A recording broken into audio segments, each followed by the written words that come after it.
I do know that he's the one who gave you the title to say the title of this book should be The Grace of God. Yeah.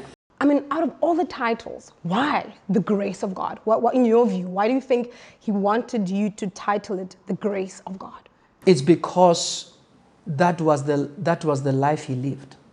His story is what we would call, in today's language, a fairy tale. Literally. Absolutely. A fairy tale. Absolutely. Because one, he was illiterate.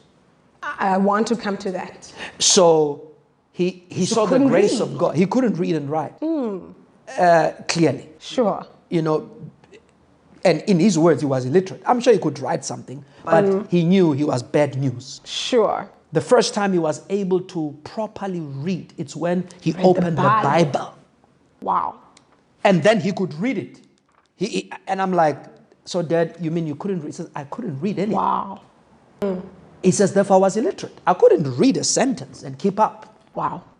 He says, but when you open the Word. When I opened the Bible, so he says, number one, the grace of God. Number two, I nearly killed a man. I could have rotted in jail. Sure.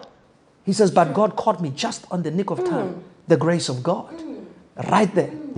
He says, then I grew up and got to know the Lord. I went to Bible school the year after I got saved. The grace of God. Came out of Bible school, still fresh in my early days. And I already received a call for the first time to go and preach. He says, the grace of God, who am I?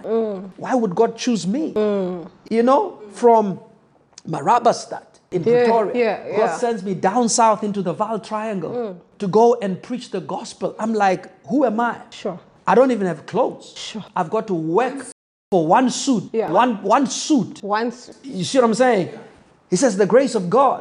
I'm on my way. I don't even have money for a connecting train. I find money, the wallet with the exact amount of money, the grace of God. I get to the place, I don't know anybody. I remember this guy I met some time ago who said he has a family, an uncle somewhere. Can you believe? We would never do that. We would never do that. We would never do that. We even have a problem if we need to know the accommodation is confirmed. Who does that? Yeah. He wakes up, he preaches, and from morning he's praying up until the afternoon. Then God says, go and preach. He preaches, the kids follow him. People actually take him seriously. I'm excited about the part that I read in the book where the man who wanted to shoot him whilst he was preaching, the bullets would just not kill him. Listen, let me tell you the nice part about that. He forgot that.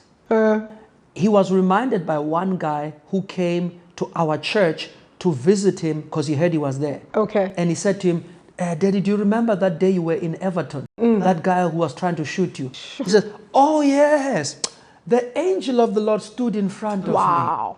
I'm like, okay. He says, because it was during the times of the unrest that time.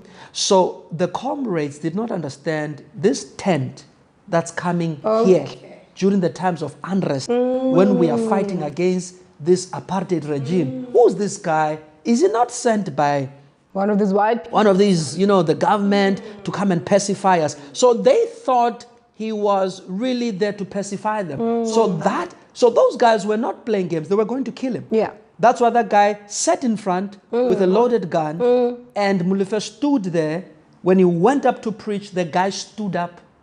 In front of him, he emptied the magazine. Can you imagine? The bullets could not go to him. Wow.